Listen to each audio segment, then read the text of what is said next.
Pal. We always start with a pal. We do. Yeah. It's hopefully it catches on. We should get t-shirts with pal on. Yeah, That'd be definitely. quite I mean, just the faces across the front. That'll look really good. Yeah, so we're about halfway through the first season now. Yeah, episode 6, series 1, and it's been going all right, hasn't it? I think it's been going okay. We've been getting lots of lovely feedback from our listeners, so thank you very much, listeners. Yeah, much appreciated. A couple of you have even left reviews, and some of those reviews were written by people we're not even related to, so that's particularly nice. My grandma even set up an iTunes account just so she could leave me a review. Thanks, Nan. But yeah, we've got people listening in from around the world now. We've got France and USA have just took a massive kind of storm through the ranks, which is absolutely awesome. And according to the stats, we've even got a couple of listeners in Zambia, which I just can't quite get over. So a big hello to our Zambian friends. I think one of I think what happened recently is when you did your coverage of the 24-hour event, which was amazing, by the way. Thank you. If you haven't listened to that, guys, go back and listen to that episode of Will covering that event. It was the first time we've covered a race, and it's actually something that we're going to do quite often now. So if you enjoyed that episode, there will be more like that. If you haven't listened to it, go listen to it. But yeah, well done, mate. That was a really good episode. It was really easy, though, because what you'll get if you actually listen to the thing is me being genuinely really, really enthusiastic about it, and then gradually falling to pieces over 24 hours consecutive coverage of a race. Which is probably a similar kind of journey of what the runners went through. Yeah, absolutely. Really enthusiastic. And then over time, gently limbs fall off. Yeah, that's the gist of it. But yeah, it was really cool. So I'm excited to get out to other races. We're going to we've got a couple of other races that have been in touch and want us to go out and spend the day with them. But there's loads of different concepts of races and different events that are going on. So hopefully we can get out and share some cool stories of people, which is going to be nice. Yeah, it's going to be absolutely awesome. Like we're not busy enough already. Yeah, like we don't have enough on our plates. But yeah, so we've got 12 episodes in a series, and we've got some amazing guests coming up in the latter part. You've got some very, very cool people. It's going to be exciting. Yeah, so finishing the series, we've got Sean Conway as well, which is going to be exciting because he was starting to be this adventure. Oh, he's always been an adventurer, but he started to be this adventurer when I was kind of starting to run, and I looked up to him at the time. So it was going to be crazy to talk to him because this is a guy that I've kind of just looked upon and gone, wow, what he does is awesome. Oh, I'm going to be totally starstruck. Also, the beard envy is going to be, you'll be able to feel that tension in the room. Yeah. So his head is basically the opposite of mine. He looks like a lion, I look like a marble. Yeah, so people do say that you look like a thumb with glasses. Yeah, if I take the glasses off, you can't tell which way I'm facing. My head is almost entirely featureless. But yeah, he does look rather lion-esque. He definitely has rocked that look. And then we've also got a couple of... we're going to start talking sports psychology. And we've got some psychologists coming in. We've got some nutritionists coming in. We've got a couple of athletes, Arctic explorers. So yeah, it's going to be... it's going to be pretty crazy with the next couple of guests. I think we're going to learn a lot. Yeah, definitely. Which has been one of the coolest things about doing this podcast is how much we've learned as we've gone along as well. Yeah, it has been. And it's been really nice just to catch up with friends that we've probably not spoke to in a while and have an excuse to catch up with them. And force them into a small room and sit them around a microphone. Yeah, it's natural. Yeah, it's natural. Totally natural. Yeah, busy time for us, but yeah, your life's been pretty crazy at the moment, hasn't it? What's on Chris's plate at the moment? Jungle. It's a jungle plate at the minute. We've got our jungle coming up, so it's all systems go, and loads of weird and random stuff. Like we might be buying a boat. I've never looked at buying a boat in a jungle before, but yeah, we tend to. Obviously, we have a load of river crossings, as you know, and one of them's quite deep, so we use a boat to get across. I remember the boat. But the guy that has the boat has moved on to pastures new, and jungle boat rental is quite hard to come by. So we're working with a local bio lodge to see if there's a way that we could possibly buy a small boat between us. And so we'll own a boat in the jungle? Possibly, yeah, potentially. Can I live on that boat? There may be an after party on this boat if it's... Okay, now we're talking. But...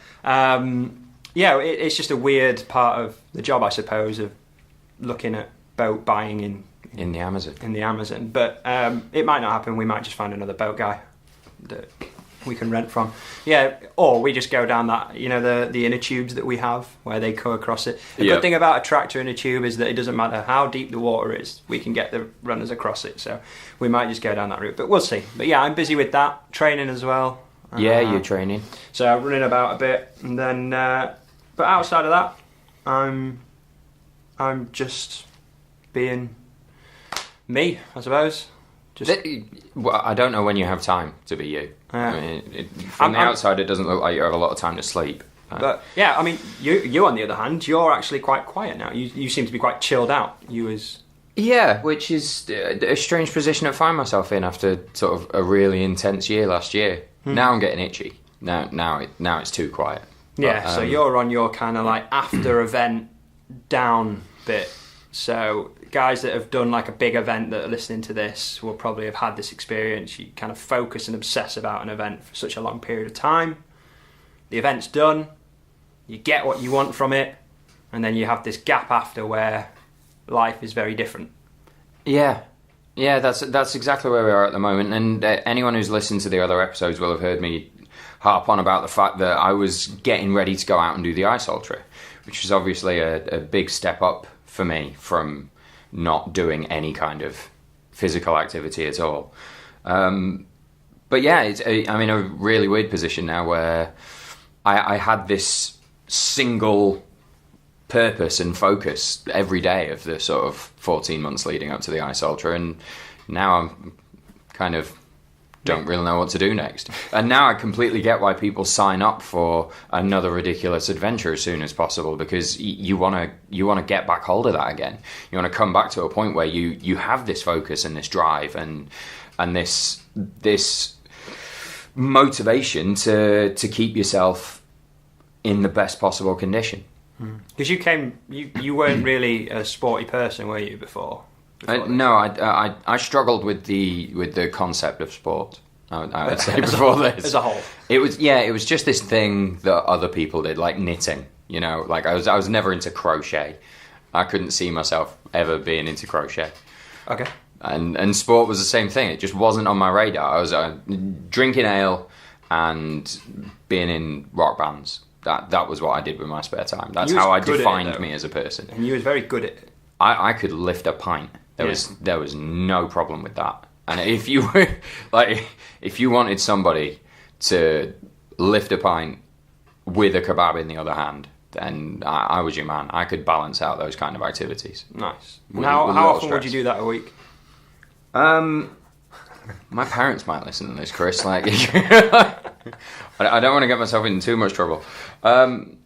Yeah, pretty regularly. There'd be a couple of nights midweek at least where there'd be like band practices going on or whatever, so there was always booze involved in that, and then a few drinks before, a few drinks after the rehearsal as well.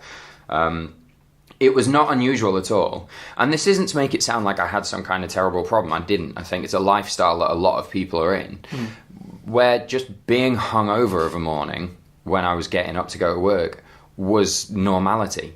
So it doesn't bother you. My body was adapted to being hungover on a regular basis. An efficient drinker. I was an efficient drinker. Like I knew just how much Barocca, aspirin, and caffeine it would take me to get myself back in a position where I could do my job the next day, and that becomes normalcy. That's what I was doing. That was life, and I was largely enjoying myself, but largely unhappy with the way I looked at the same time.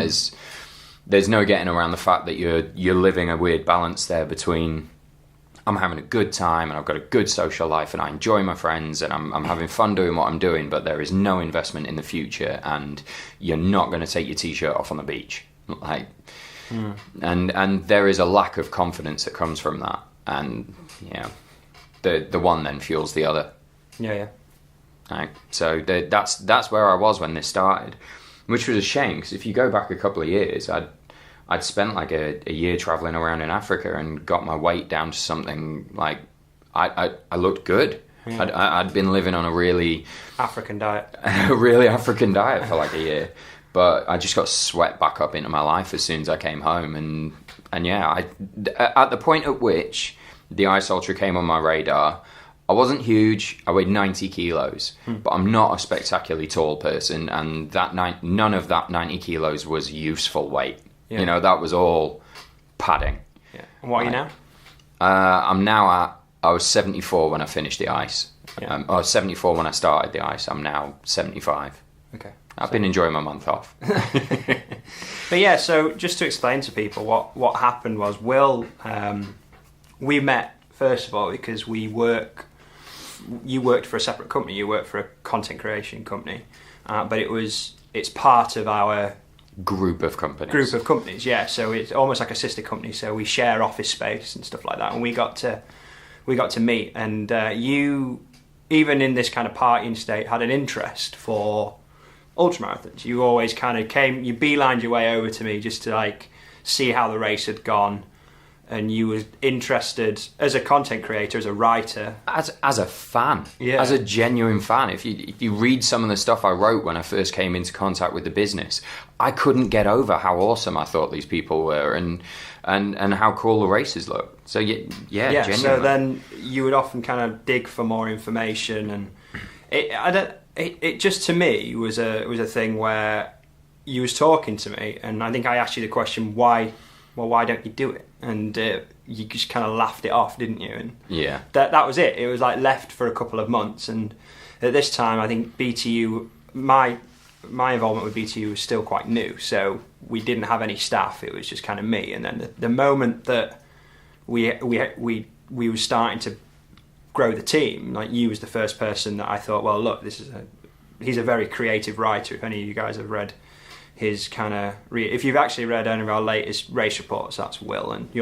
you tend to do most of the posts on social media as well, but a very creative writer, very creative on loads of aspects. So I just thought, what a perfect person to bring into the company. The only thing that you didn't have was that direct experience, so we kind of said, look, why don't you have a crack at it? And that's where it kind of started, wasn't it? Yeah. But I don't think you was too keen on the idea at first, was you? It's really difficult. People have asked me why I took it on, and you know, I still get that all the time. Like, why would you do this?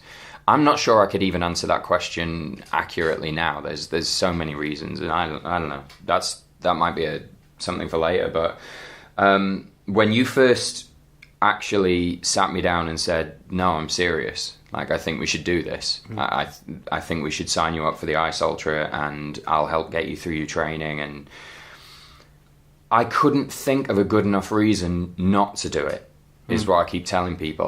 What I had in front of me as I saw it was a year and a bit down the line, if you do this, you will have to be as fit as you have ever been in your life, by a stretch. And you will get to go out to the Arctic and have this amazing adventure. I wasn't looking at the process in between, because that was overwhelming. I couldn't imagine how I would do that much training. All I was focused on that day was what my body would be like and what I would feel like if I managed to do it. And I couldn't find a good enough... being overwhelmed by the big amount of training in front of me wasn't a good enough reason to say no. So you said yeah? So I said yeah. Yeah, I did. But I think you said yes, but then I don't think it really sank in, did it, until... Because you went through the whole sign-up process. Like, it was really important for me. The reason why I wanted you to do it as well was, one, as a coaching project for me, I wanted to see if it was possible to take someone through this. I mean, we're it's trying a to relatively prove a short point. amount of time from no experience to this race in such a short period of time. You know, like even Robbie said in the first episode, it's a big race that you've kind of gone into as your first race. But I don't think you still believed that you was going to do it, even when we even went through the sign-up process. And it was kind of important for me, for you to go through the entire journey, because on these races, I want the runners to feel that the staff know exactly what they're going through. And we have that, you know, if you look at like Mikkel, our adventure photographer, he's an amazing physio and he's been through that kind of stuff before. You've got Shane, who comes out on the races, been through it himself, coaches and stuff like that. And every member of our team, our Close BTU team, has been through it. And I think in terms of writing about it and creating content and things, it's very important for you to go through it all. So that was my reason to do it. But I don't think you really thought it was happening until I said, whether you're ready or not, you're gonna go to the start line. I think that because I can remember your face when I said that, because you kind of came with if I'm not ready, I won't go. Will, I was like, no, if you're not ready, you're going anyway. Yeah. No, you're right. I'd kind of forgotten about that, but I remember that morning. Yeah. It did. That was that was a kick up the arse. Yeah. Like, you are going to be there. What condition you're in is kind of up to you, and how hard you work over the next year. But I'm putting you on the start line. Yeah. Like, yeah, that made it all seem very, very real. Very similar. And I mean, I wouldn't really, not being honest. I know you wouldn't have been irresponsible about it. But I wanted you to feel that, so I was trying to straight face that as much as possible. And I think you genuinely believed it. You was like, oh my God, because I don't think sometimes you can't read a situation fully, like in that kind of thing. I was like stonewall serious with it. I walked out of the room and started laughing my head off because I just thought, I think he took that in. But your training then went from kind of tentative, like gingerly going into it almost, to then, right, I'm serious and this is it. Like I'm gonna go there because otherwise I'm gonna die. Yeah. I needed that kick up the arse. I had no frame of reference at all. Yeah. So I had no frame of reference. I had no concept of what I would need to do to get from the one point to the other. At that point, it still seemed insurmountable to me. Inconceivable is the word that I used back at the beginning, because literally I could not picture myself ever being that fit, and I didn't know what it would feel like to be fit enough to do this. So it was a blank sheet of paper I was looking at, and you know what it's like. This goes right back to, think about having to do your homework when you're 15. You've got this blank sheet of paper that an essay is supposed to be on, and you don't know what words to write down first. You don't know what the end of that project looks like until you get started, and you can freeze at that point. It's like writer's block. I've experienced this in the creative work that I do as well, and I was there. I was sitting there going, yeah, I'm training just because I was putting on my Lycra and my running shorts in the morning and going out and doing 5K before work. I wasn't training. I wasn't focused. I was stalling because it looked overwhelming. It looked bigger than I could do. So I was doing enough to look like I was trying to get the job done. But that day was a big kick up the arse. I knew you weren't going to put me there if you thought I was going to die. But it was the realization that you would put me there even if it looked like I was going to have a really difficult time getting through it. And I just thought, I don't want to hate this. Like, I can't go through the next year and get to that start line and then just have an awful time for 5 straight days. And equally, the reason why I wouldn't have put you there is just because obviously it wasn't just your reputation on the line. I didn't want to be this guy that bullied a guy into doing a race and then he ends up copping it because I forced him into it. But I think that writer's block thing, I think this is where I often speak about the difference between like a trainer and a coach. And like a trainer would train dogs, a coach would train humans. And I think this is where a coach can come in, because I didn't really give you a lot to start with, did I? All I did in this sense is give you your chapters. Yeah, I wrote your context out. It's a good metaphor. We're running with it. Yeah. This is, I wrote your chapters out. I wrote your contents page. This is what we're going to do and when, and this is like the kind of direction that we're going to head in. You go write about that. You go do this, and kind of let you go on this journey of self-discovery to begin with, because I didn't want to treat you any different to anyone else. A lot of runners will make mistakes, then make the same mistakes. Robbie episode 1 again. Even people of his ilk are making mistakes still. So I wanted you to go through those rather than being spoon-fed and not making them, or making them at the time of the race. So it's one of those things, I think, that it's part of the journey, isn't it? I think people can get too ambitious and want to get straight to the finish and this end point without actually taking time and enjoying the process. Yeah. So and I made the mistakes. You gave me enough rope to hang myself. So yeah, I made the mistake. It was exactly as you said. I made the mistakes early. I developed the niggles early because I was doing more than I was prepared to do, and I think I had to go through that process to get a feeling for what my body could and couldn't take, because I didn't know. I'd never lifted anything heavier than a pint of lager before. Like I didn't I didn't know what I would be able to do. So that first couple of months was painful, and bits of it was sort of demoralising because I just wanted to get running. I wanted to go from A to B at the quickest possible speed. But I needed to get my nose bloodied a couple of times to figure out what this was actually going to be like. I don't think you like worthwhile. Yeah, I don't think you like the simplicity of it to begin with either, because it literally was forming habits. That's what we was looking at doing. It was like if you was gonna maintain this kind of healthy lifestyle throughout the year, which you had to do, we had to change some key habits. And you still would go out for the odd drink, but at the same time, we made sure your nutrition was right. Yeah. We made sure that you were sleeping well, so you weren't going to work hungover. Yeah. And we focused on just weight loss, if you remember in the beginning, and that wasn't good enough for you. Like, you wanted to be able to run half marathons and marathons by like the end of month 1. Yeah, totally. I was like, okay, I'm getting lighter, that's great, but how am I going to run 230 kilometers? That's the question I couldn't answer. Yeah. And you're like, dude, just do this thing that I'm telling you to do.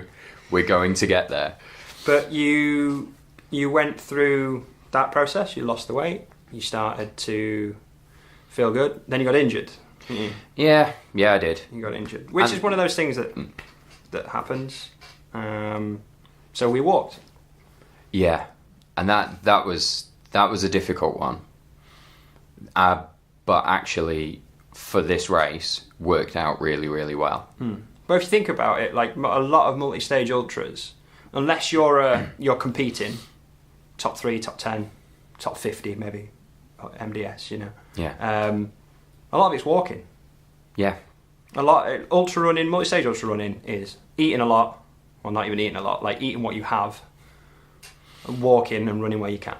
But in the terrains that we operate in with these races, outside of the desert, none of them are particularly runnable all the time.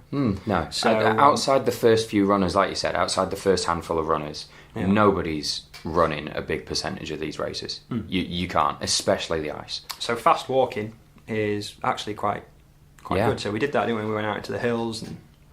Yep. So the first actual ultra I took on, I was still coming back from injury, so I marched it. Yeah. I went out, and what it ended up being was a 10-hour time on feet session in full kit. But that happened the August before the race. I was already getting ready for those long days. So even though in the back of my head I was going, when are we going to start running? Like, what's wrong with my legs? I was actually already preparing myself without even realising it. Yeah. Credit to you. It takes a lot for someone to have that patience and to go out on a 10-hour march. There'll be even the elite runners will be like, walking for 10 hours. I came to the point where I enjoyed it. Yeah, but you developed a really quick walk. I couldn't keep up with you in training after the time. So it's amazing how quick you can develop a march over that time, and that kind of made you clear a lot of ground quickly, really, with using hardly any energy. So that was it worked out perfectly for the ice, and I think the ice in particular really favours people who have trained at that level of intensity, at a low, efficient level, but consistent. Not going fast and running yourself into a hole and having a crawl for a while. Like, you're not going to get away with that when it's minus 20 degrees outside. We had that. We had a couple of our runners this year, sub 3-hour marathon runners, and they admit pushed like they would for any other race and ended up hungry, and only their experience got them through. Tough guys as well got them through. But then you look at the guy that came second, Carl. Austrian Carl. He's a beast. He's finished second in our jungle, finished second on the ice, and he marches. Yeah, he doesn't run, but his march is a running pace. It is the fast. It's the quickest march I've ever seen on a human. But this is an Austrian beast. Basically, he marches and goes on these marches and gets through and beats runners. Yeah. Beats runners in these races because of his marching pace. So because he's consistent. He doesn't slow down. He doesn't hit those slumps. He just keeps moving. Yeah. So if you're a multi-stage ultra runner and looking at getting better, don't underestimate the power of a yomp. Oh yeah, I would definitely say that. The injuries earlier in my training forced my hand on that, but for the ice there wasn't better preparation than that. Yeah. And then after a while, weight come down, injuries went. looking strong with the yomping. We started integrating running back in, didn't we, and heart rate training and all that. Kind of we got a bit sciencey, which what we spoke about with Al, and then we got a couple more races under our belt as well. Yeah, we did. But it wasn't all. It wasn't a linear progression. We had a couple of dips, and a lot of things could have chucked you off course. Really, we did a 50k through the peaks as well. Remember that one? So that was a weird day. Yeah, that could have unravelled the whole thing. That was a difficult day. That was the 19th of November last year, and it was the second proper organised ultra that we'd done, and we had a great day. Yeah, it was Stu Westfield's south to north. North, is it north to south?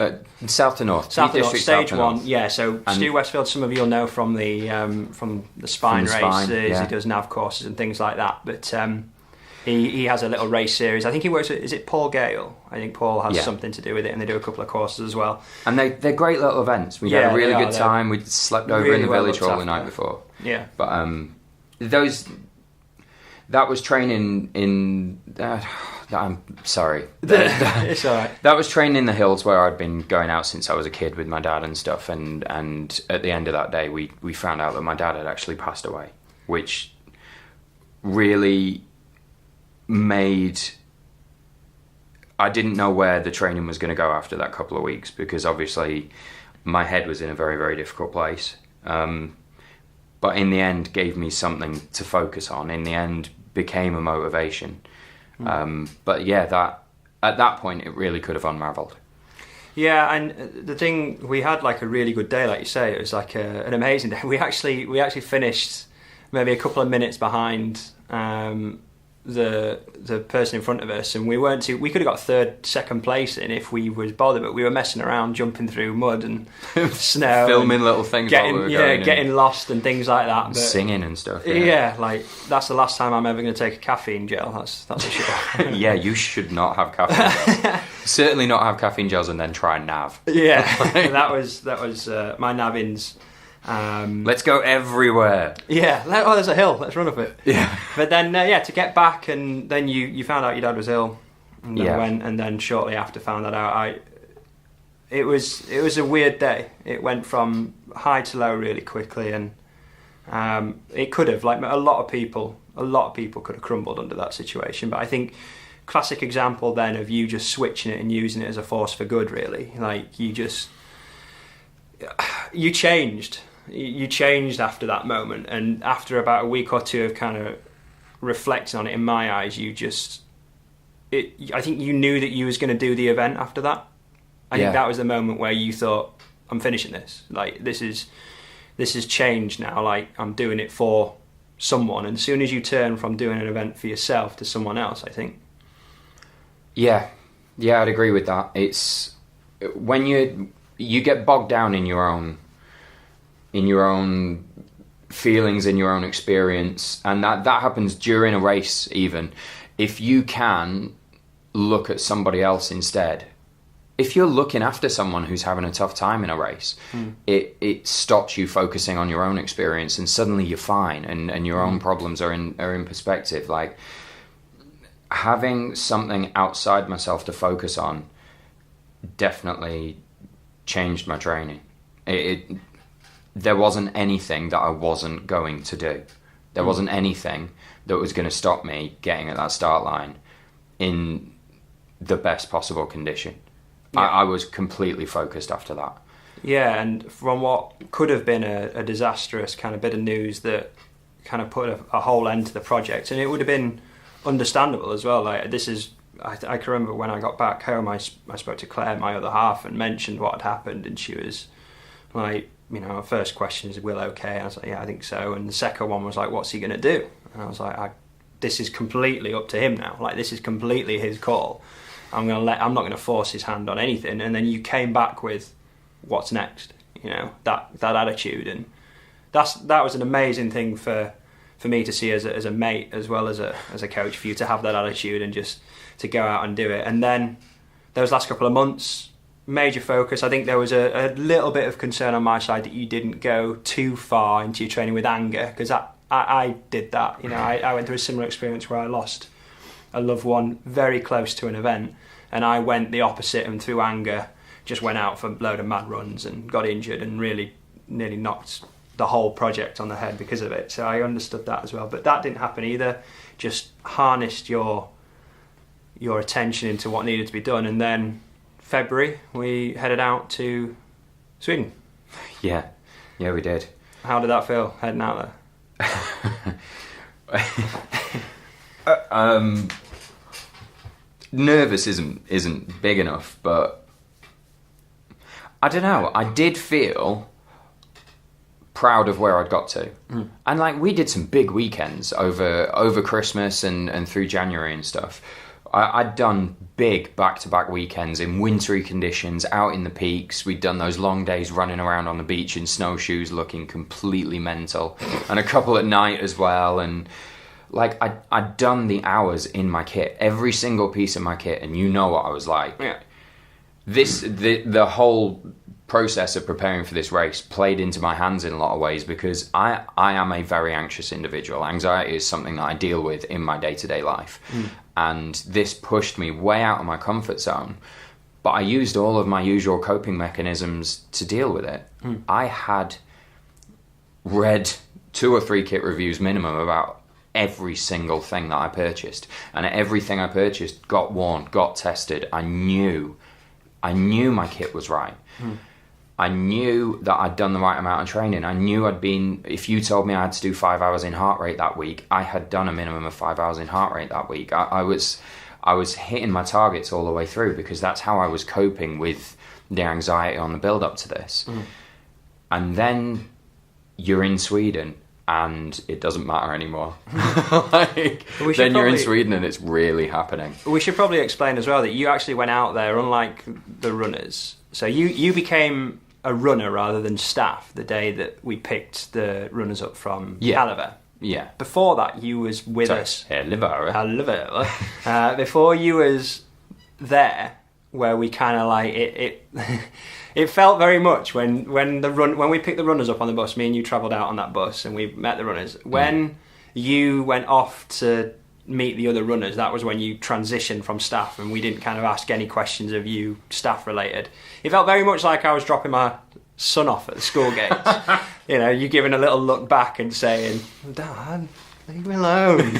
Go down with the cool kids now." It was a bit. But we didn't actually have any dialogue after that point, really. It was just a case of, I didn't want to show any favouritism to you on the race even. So it was even on the race, I would just ask you a generic question like I would any other runner. But before that point, you actually came out on staff, in a staffing role. And you came out and you got to see like the behind the scenes planning, meeting the teams, the worries and things like that might happen. With the ice sculpture, we should probably explain that we have to sit days before the race, and we have to generate almost a plan of attack on the weather conditions, which could change drastically, and we basically have 5 or 6 plans for every weather condition, and we have to decide on what avenue or what route or what particular way around a lake or across a thing or through a mountain we're going to go, dependent on what the weather forecasts are like. So you got to see all that, and when you see the locals saying, you know, this is going to be tough for them to cross, this is going to be this, I can't imagine that being good for the nerves, right?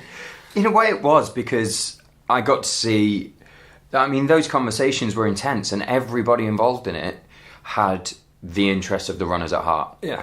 You have to face the fact that terrain changes completely dependent on the weather conditions, and the weather conditions can be completely changeable. So that race, in a big way, we know where it is. We know what areas we're going to pass through and everything else, but the race can change in that couple of days before it, and there's an awful lot of work that has to be done. And I know what you mean, like, it could have made me nervous hearing how flexible this whole thing was, and hearing everyone's concerns, but actually hearing how bothered everybody involved in it is about getting it right was kind of reassuring.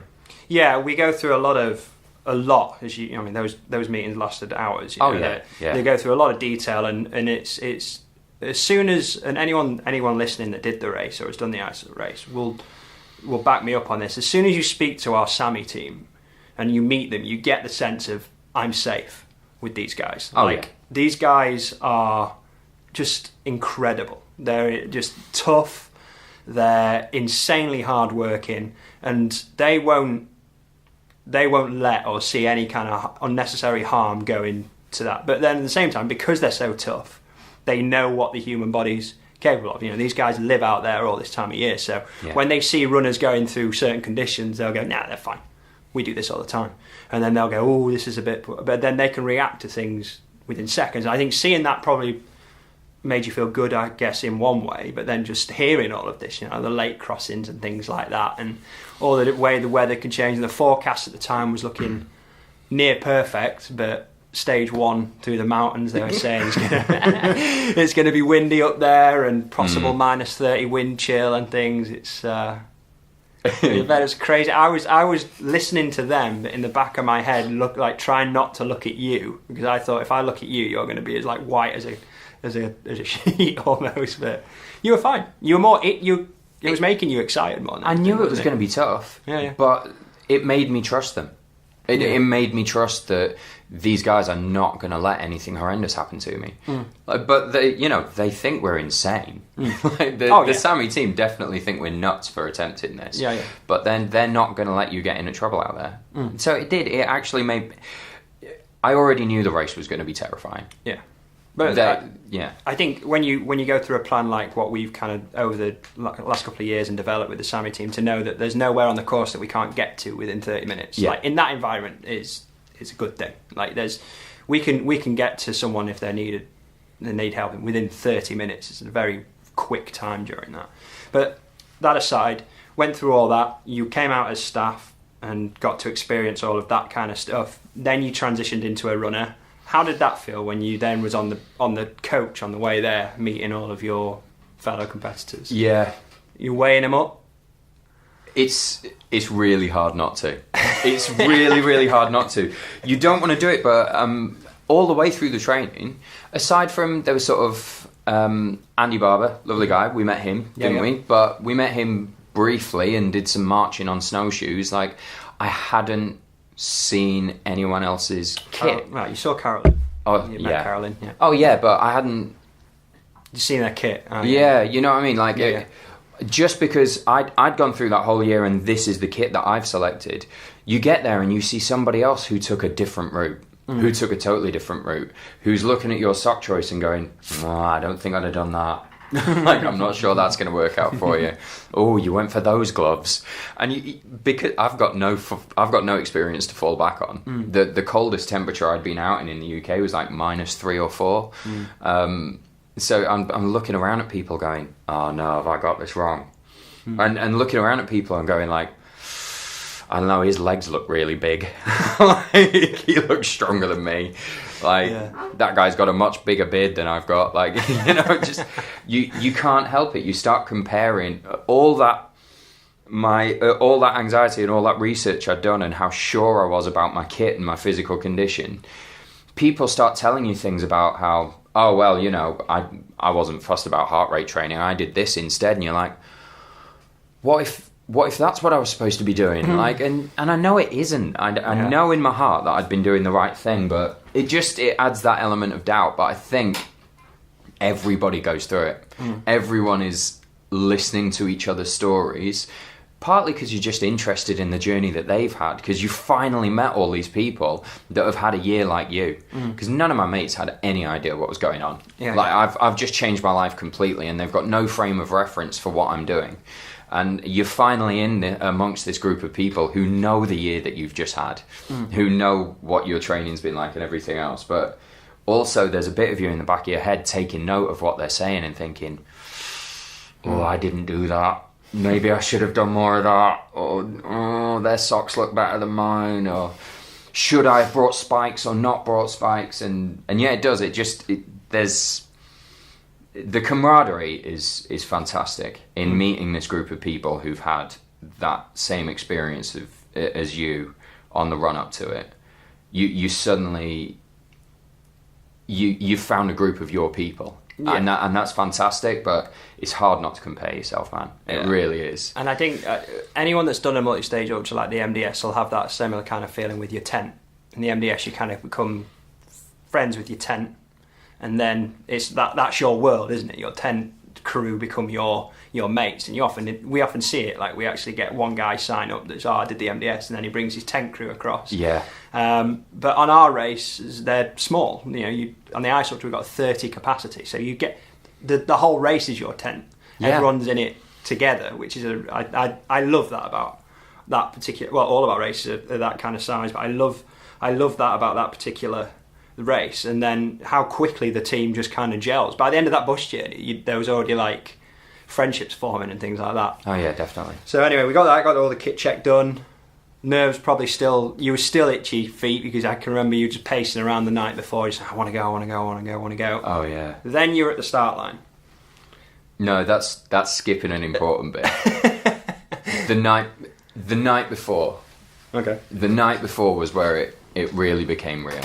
You remember how windy that night was? Yeah. And it was our first night under canvas. Yeah. It was that. It was all those conversations from the coach and stuff ringing in my head, and laying on a reindeer skin in my sleeping bag, and it got down to like -20 that night, and the wind was howling. Like, the canopy around us was just smashing backwards and forwards like the sail on a ship. And these Nordic teepees are designed for that weather, and they were taking a battering. And they were taking a pounding. And that was when it hit me, like, oh wow, this is real. Like, these conditions are tough. Like, I couldn't picture getting out of. It'd been really nice and calm in Jokkmokk, hadn't it? Yeah, it'd been gorgeous. But up in the mountain centre in Stora Sjöfalla. Got it. You nailed it. It's a different world up there, isn't it? Oh yeah. But then, so that carries into the next morning. You sort of crawl out of this canopy really tentatively, like, how bad is it? Like, how windy is it out here? And it had actually dropped off a lot that morning, but I couldn't be still. I was just pacing around and around near the start line. I just wanted somebody to tell me to go. Like, they did. You did. Yeah. So off we went. Well, off you went, and good 5 days. just to briefully summarise. Good 5 days. Yeah, on the whole. Yes. I mean, you can't argue with the result, can you? Like, I couldn't be more pleased with how the 5 days went cumulatively. But. So Will finished the race and finished 6th in total. So for those that. Oh, why? Thank you.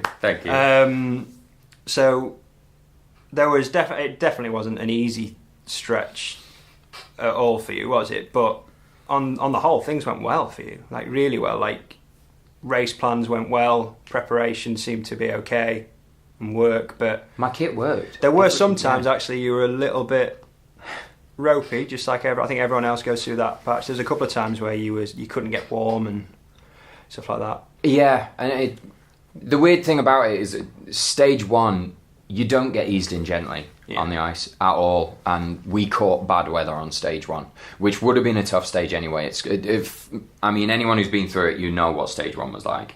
For anyone who hasn't, who's thinking about this, stage 1 is where the only 2 significant climbs of the race are.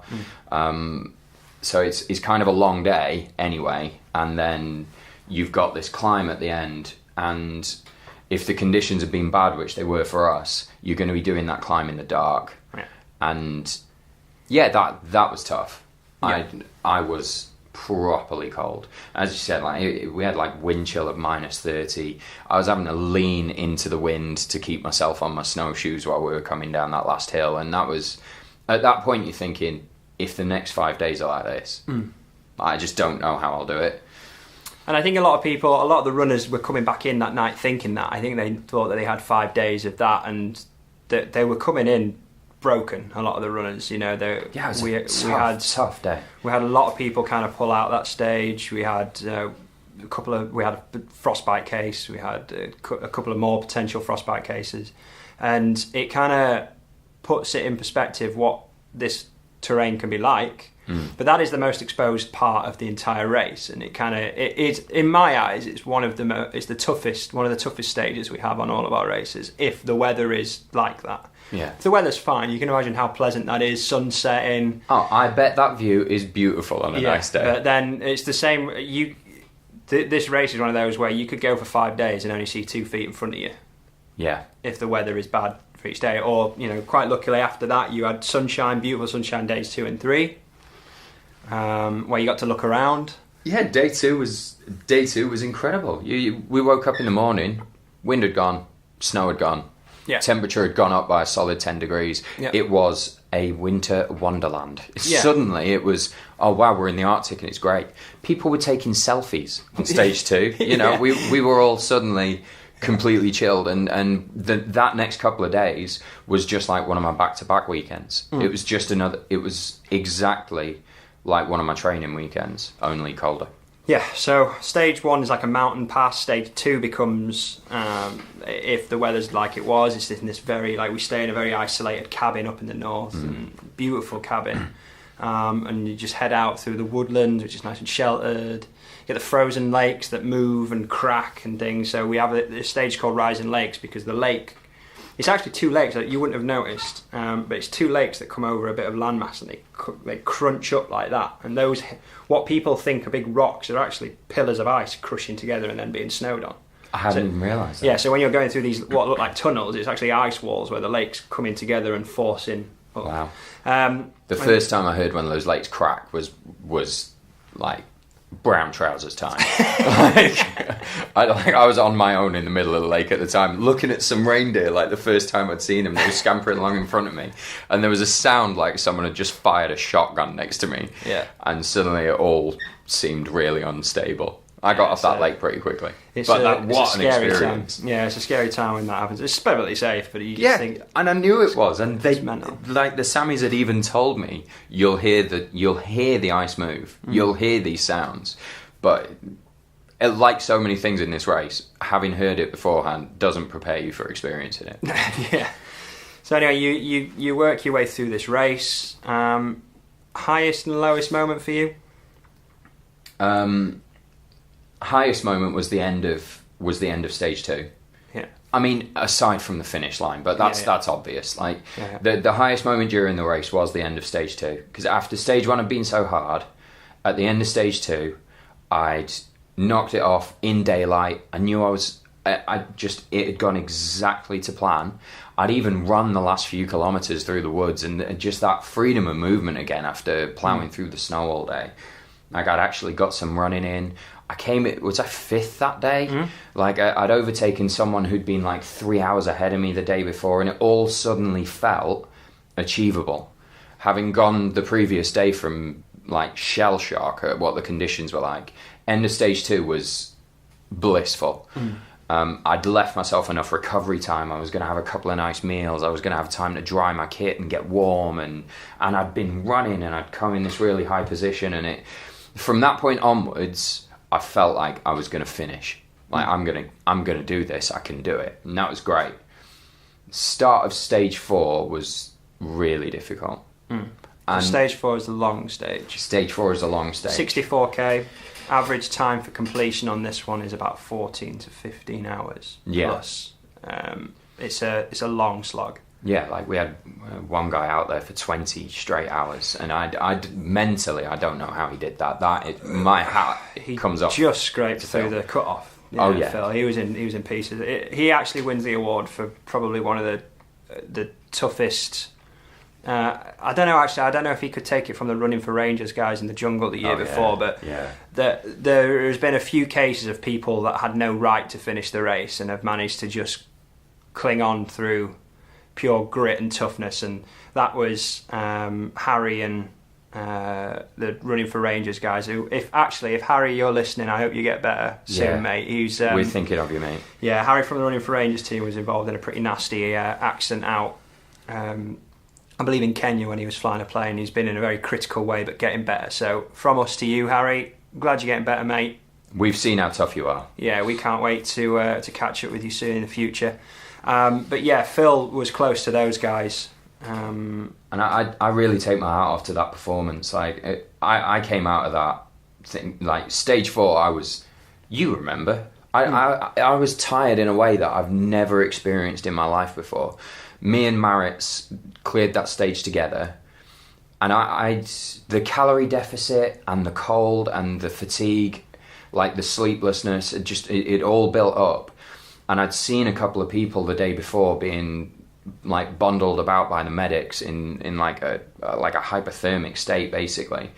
And suddenly at the start of stage 4, I just lost my head. I got lost in my own worry about it, and that was a real low point. Like, I've got the longest stage ahead of me, and I was scared. I was genuinely scared, and your feelings are just amplified. That was weird, because there was no reason for you to be scared. You was looking like one of the strongest ones. I just got lost in my head. Yeah. And it... I think at the end of stage 3, to be fair, you were starting to get lost in your head because you had such a long day on your own.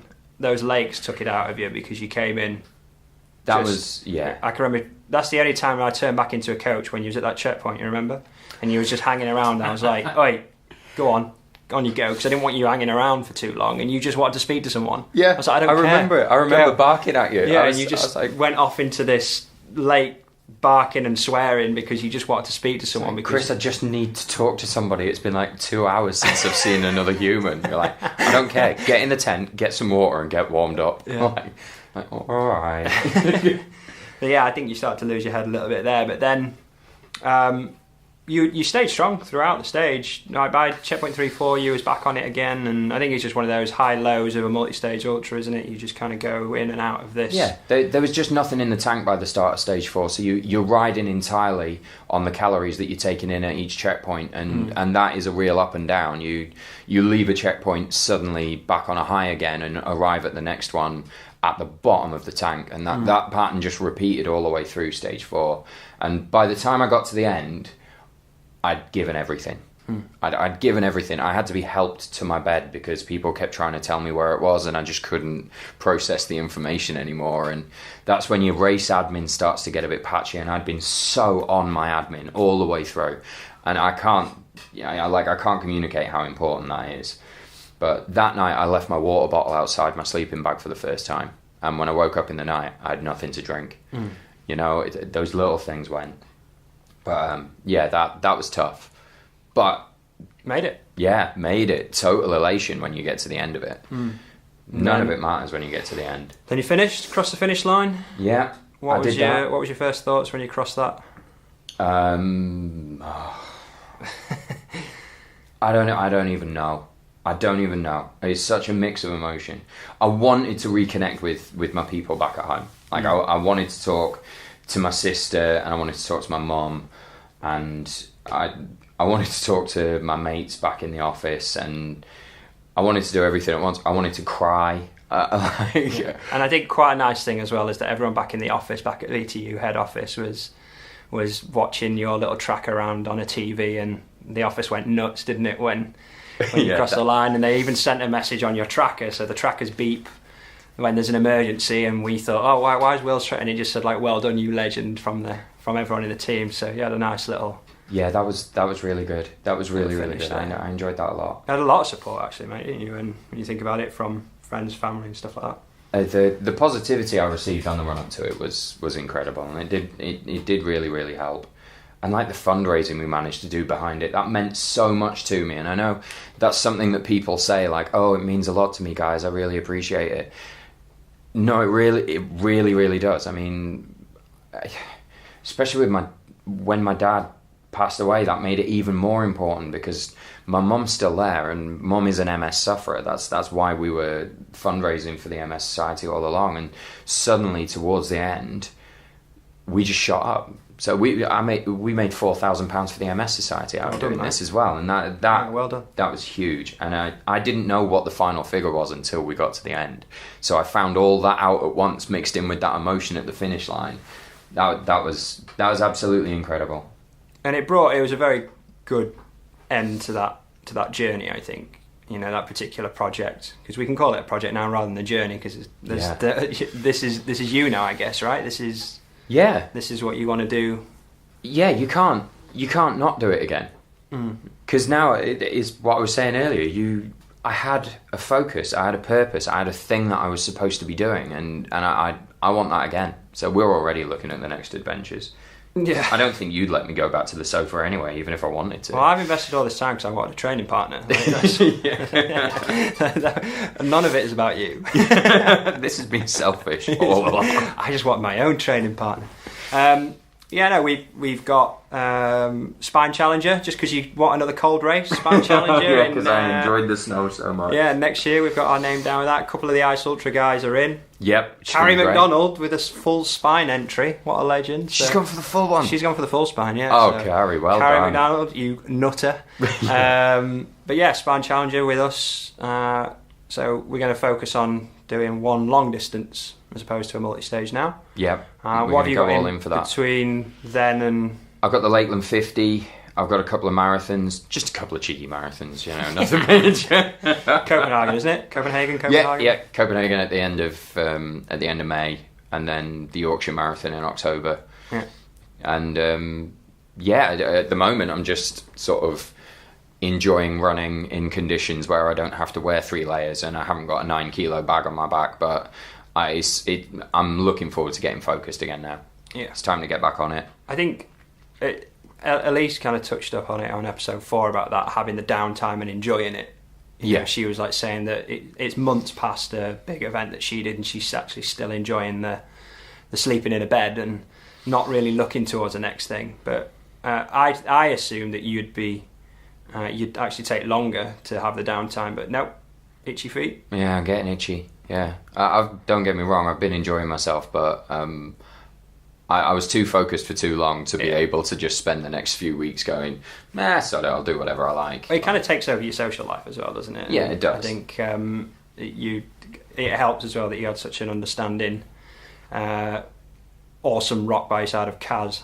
She's if anyone has met Kaz, she's and yeah, you'll have met her if you were out on the ice. Cassandra's been absolutely fantastic, and that's really, really helped to have my partner around me and be so supportive of what I was doing. Who just at every step of the way has gone, oh, you need to go off on a long training weekend instead of doing these awesome things we were going to do together. And she's just gone, that's okay. Do it. Do what you need to do. Get it done. She's just been proud the whole time, and she won't listen to this. Her loss. Yeah, her loss. But no, it is hugely appreciated. It was really important. Yeah, strong, scary South African woman. Oh yeah, I'm absolutely terrified of my girlfriend. Anyone who knows this knows that is the case. I wouldn't have it any other way. But I think it's been a very inspirational thing to watch you go through this, mate. It's been all of your own work. It's all of that hard work has been down to you. I'm excited to see what we do in the future. I think this podcast is just one thing that we're planning to do. This is just a gateway for us to go out and explore, and I think the one that you're on with now, the next big adventure, is an exciting project. Yeah. I can't talk about that quite yet, but there's something good on the radar, and when we can talk about it, I'll be talking about it a lot. Yeah. But I think if you guys are listening in and you are new into running and looking for that kind of bit of inspiration, or you're looking just to pick a few things up, then look at Will's journey and look at what he's done to see what's achievable. Because if that doesn't inspire you to take that step and take those big challenges on, I don't know what will. Do the thing. Go and do the thing. And I'm the worst possible person in a way to have put in this situation, because you know what I'm like. I remember what I said earlier. I've struggled with anxiety problems through my whole adult life, you don't have to go back many years in my life to have found me quite heavily medicated and to be dealing with some very real mental health issues. Yeah. I have never been confident in myself, in my own abilities. I am self-deprecating to a point where it's beyond normal even for an English person. I was never involved in sports when I was younger. I never had the confidence to do it. I've never been a sporting person because I didn't want to put myself in the way of failure. I was already a person who could beat myself up on a day-to-day basis for totally normal things. This was putting myself in the way of a staggering amount of anxiety. And I did it. And that's outrageous. This has changed my life. And I'm immensely grateful for that. And like, I don't know where to start thanking you for putting me in the way of that opportunity. And we're not going to go into that here. Like, you know... but you can do it. You definitely can do it. I didn't think it was possible, and I definitely did it. And if I did it, that means anybody can do it. If I did it with that as the foundation for jumping up to a multi-stage ultra race, then anybody can make this step up. You totally can. You totally can. And more than that, you definitely should. Because I am in the best condition of my life mentally and physically, and this is, that journey has closed, but that is part of a bigger journey now. That doesn't end. You don't stop there. Whether multi-stage ultras will be what I do for the rest of my life or whatever else there is, this was part of a journey that's going to lead to other awesome things, because I feel capable of doing that now. And that's it. Just go and do the thing. Go and do the thing because it's there. Yeah. I think we've got to finish that, haven't we? That's episode 6. Yeah, seems like a decent note to end on. Yeah, I think we did all right. Saying we didn't have a guest, we've been professional. I was the guest. Do you not feel like I'm going to be a draw? Oh, you're the guest. Oh, okay. Yeah. Okay, so you're the guest. Episode 7, we hopefully have Luke Robertson and Hazel Robertson. That's going to be cool. Yeah, so Luke's youngest Brit to hit the South Pole. In the fastest time as well, I believe. I can't wait to talk to him. Yeah, so that's a cold adventure and a half. Yeah. Hazel has also finished our Ice Ultra. She finished the year before, and she's an all-round legend as well. Yeah. Power couple, and they've got an exciting project coming up where they are traversing through Alaska, I believe. Bonkers. Yeah, it's crazy. It involves running and rowing and everything. It's mental. So we're going to speak to them about that. And then after that, we've got a couple of... Like I say, we've got sports psychologist, nutritionist, got Sean Conway coming up. So make sure you subscribe, hit that subscribe button, make sure you leave us a review. So it's not just Chris's nan reviewing us on iTunes, that would be great if you could get involved in that. Yeah, it needs more than my nan on there, because we're close to the top 200, I checked. We're close to the top 200. Get in. That's quite good for a new start. So if you are thinking about coming onto one of our races, if you are thinking about taking on one of these adventures, now is the time, because the prices go up by 250 quid on the 1st of May. All you have to do is stick your deposit in, and you can take the rest of the time to set up a payment structure that suits you. Outside of that, have an amazing weekend. Yep. Enjoy yourselves. Go and do awesome things. Go do awesome things, and we will speak to you in episode 7. Ta-ra! Ta-ra, pal.